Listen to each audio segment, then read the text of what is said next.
Dhaka premier লিগে সাকিবের অনবদ্য সেঞ্চুরি, কিন্তু নেই কোনো সেলিব্রেশন। হয়তো সেঞ্চুরির চাইতো বড় ক্ষুধা মিস্টার 75-এর।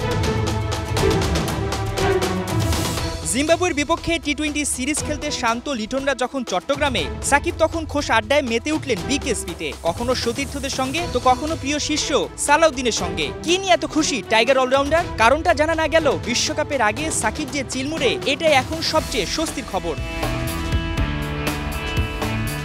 মাঠের বাইরে হাসি খুশি থাকলেও 22 গজে বড্ড সিরিয়াস টাইগার অলরাউন্ডার। হাসি কেড়ে নিয়েছেন গাজী গ্রুপের বোলারদের, বল পিটিয়ে কখনো পাঠিয়েছেন কলা গাছের বাগানে তো কখনো বাউন্ডারি ছাড়া করেছেন ডাগ আউটের ওপর দিয়ে। বিকেএসপিতে এদিন যেন 50 ওভারের ক্রিকেটে টি-20 বিশ্বকাপের ড্রেস রিহার্সালটাই ছেড়ে নিলেন সাকিব। 7 ছক্কা 8 চারে 136 স্ট্রাইক রেটে 73 বলে তুলে নেন নজরকাড়া এক সেঞ্চুরি।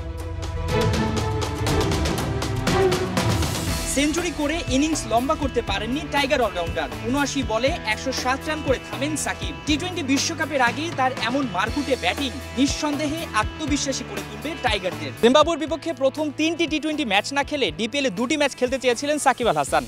টি-20 বিশ্বকাপের আগে যেখানে সবাই ঝুঁকছে শর্টার ফরম্যাটে, সেখানে কেন সাকিব বেছে নিলেন 50 ওভারের ক্রিকেট? এর একটাই কারণ, ডিপিএলে তিনি লম্বা সময় ধরে ব্যাটিং করতে পারবেন। বিশ্বকাপের আগে নিজের ব্যাটিংটা ঝালিয়ে নিতে এর চাইতে আর ভালো কোনো অপশন তার কাছে মনে হয়নি। দিন শেষে সাকিব তার পরিকল্পনায় সফল। প্রথম ম্যাচে 49 আর আজকের ম্যাচে অনবদ্য সেঞ্চুরি। সাকিব যা করেন বুঝে শুনেই করেন।